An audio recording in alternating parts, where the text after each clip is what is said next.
Hey guys, I'm sitting here with Sarah Tielman, and Sarah is a member here at City Church. And not only that, she has served with crew here on campuses here in Williamsport. But also recently, we got to send her to go and serve in Colombia, where she was serving crew. And so she recently came back. She's still serving even some more with crew. So, Sarah, could you just kind of give us an update of just what was your time like in Colombia? Yeah. Yeah. Hard to update in a whole year, but I'll do the best I can. Yeah. Colombia was amazing. It was definitely not what I expected going in. Because as I may have mentioned before I left, my family is from there. So I grew up learning Colombian culture. I grew up learning what ministry could potentially be. But it was eye-opening to be down there and to watch the Colombian staff serve and just see their heart and their excitement for the Lord and excitement for their country and their city just to know Jesus.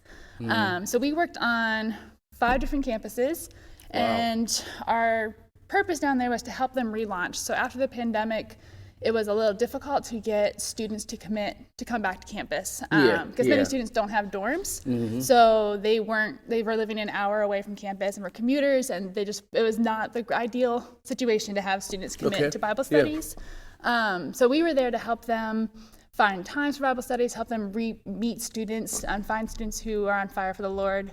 And praise the Lord, we had 4 communities launch on 4 different campuses. Wow. We saw 7 students come to know the Lord as a personal Savior. That's awesome. And got to do some really cool things with those students. Part of the ministry that they have that I love is they really have a heart for their city and serving the city that they're in. Because Colombia's been through a lot of really hard history. And so they want to take their students and show them, like, we're the hands and feet of Christ in this city. We need to serve those around us.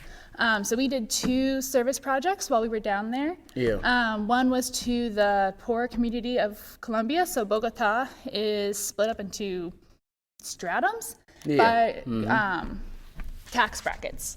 So the farther north you go, the more expensive, the fancier it is. The further south, the poorer it is. And most of our students are from the north area of Bogota, so we were able to take them to the southern end of Bogota, show them, hey, these are your neighbors, these are your friends, your family. And we got to bring groceries and just show them the impact that just stopping and talking or playing with these kids has an impact and can change people's lives. And through that, we were able to connect the poorer communities to a church that was trying to reach their community but never had like an inn. And so we were able to bring the pastor and introduce him to the families and be like, hey, they're here for you. They want to see you. They want to serve you. And then another project we were able to do, there's a park right next to the campus that I worked on where 7 different indigenous groups had moved. So they had to leave their land out in the Andes Mountains because it got too dangerous. So they moved to the city to ask the government for protection, and we're just living in tents in this park right outside this campus. So again, we brought our students. We're like, hey, these are your neighbors. You walk by them every day to class. You see the conditions they're living in. And we had 70 students come in the rain just to play with the kids. We gave them empanadas and snacks and food to show them that we see them, we love them. And again, it was fun to see the students realize how simple it is to show the love of Jesus. That it's not always sitting down and telling someone the gospel. Sometimes it's just being there and being present. And so I really hope to take that to wherever I end up in Baltimore. Because, I just see the impact that can have in loving your community. And the students, they may only be there for 4 short years, but they're a part of that community while they're there. And so that's really the heart of the Colombian ministries, just to serve their community and to see Jesus spread throughout. And it was very, very cool to be a part of that. And I like that. I like the fact that, like, you guys were able to show up in a time of crisis, help set up some of the movements. Campus ministry can be hard to set up. And so I love that, like, and how long were you there for? I was there for 11 months. 11 months. Wow. So it's very close to a year. Very close to it. So this is not like just kind of getting in, doing one thing. You really got to be immersed in everything. Setting up Bible studies, but then also helping students to turn around so that they can actually, like, be able to serve which is something that is so countercultural with how people see students lately, like college students.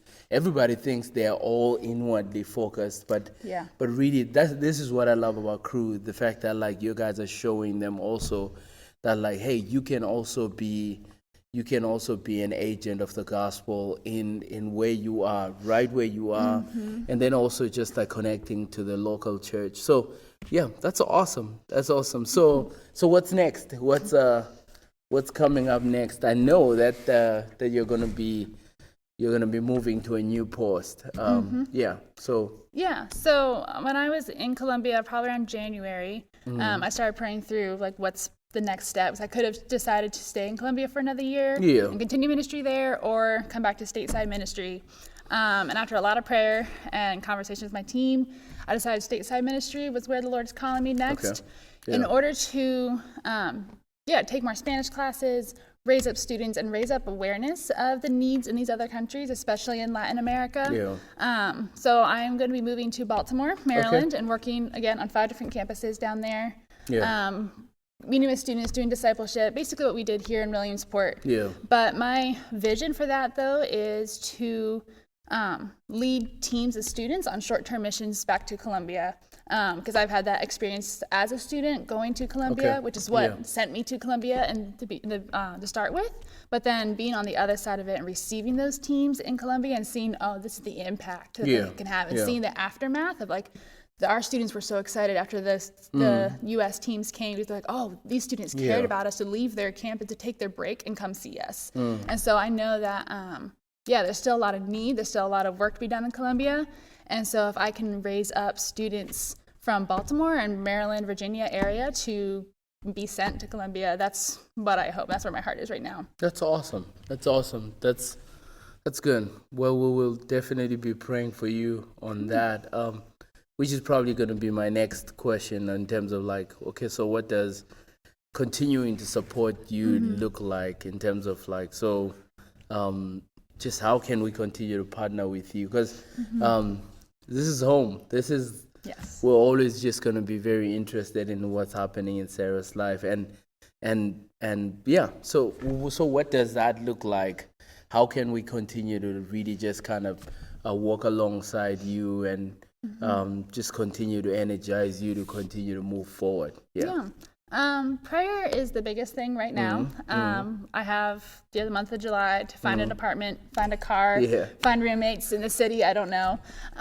So just prayers over that process, over that transition. But then also, I do have to raise some more support before moving to Baltimore, because the difference in cost of living in Colombia versus a city in the States is a whole other level. It's just a little bit more. And so I have to spend this month before transferring to Baltimore to raise support. Just either for prayer support, financial support.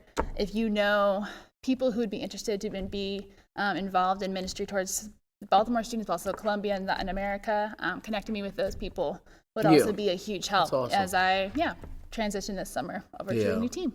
That's awesome. Hey, I really want to encourage you and just commend you. Like, this is like, what you are doing is very commendable in terms of, I know, number one, it makes Jesus' heart glad. The gladness of, like, the fact that you are spending, a lot of people don't know this. You have a degree. She can bake. She can bake amazing. Like, I could see you in Cupcake Wars, like just doing crazy stuff. But you do have. But then you felt the Lord calling you to go and do campus ministry. And a ton of times I see people saying, "Hey, this is what God is calling me," but it fizzles out. So I want to commend just your stick-to-itness and your faithfulness in that, and just like really going, and I'm sure you've seen just amazing things God has done through you. And then really also just the fact that, like, even today we can still have young people like you who, I'm old now, so I can say young people. So anyway, we can have people fully abandoning themselves to Jesus and His cause and His mission. And I'm excited over what God is going to continually do. And I want to tell you, man, like I see you as probably one of the most richest people, like in terms of that, like in terms of you have no idea how much the impact the last 11 months has done, and how much impact obviously like you did here. Yeah. You know, some of the students that graduated this semester, students you discipled, Yep. and they're going to go do great things, love Jesus even more. But at the same time, obviously, I want to encourage all of us to really jump in and support her in terms of like prayer and also financially as well. So that we can see more and more people get to know Jesus. So That'd be great. So thank you so much for sharing with us. And Yeah, thank this is you. awesome. We're looking forward to continue to hear from you even more and more. For sure. All right. Well, God bless. Thank you so much for listening. Once again, Sarah, and we usually in our foyer, we usually have her newsletters and stuff. And so make sure that you stop by. You get to hear more and more, and you keep actually supporting her and praying for her as well. So God bless. Thanks.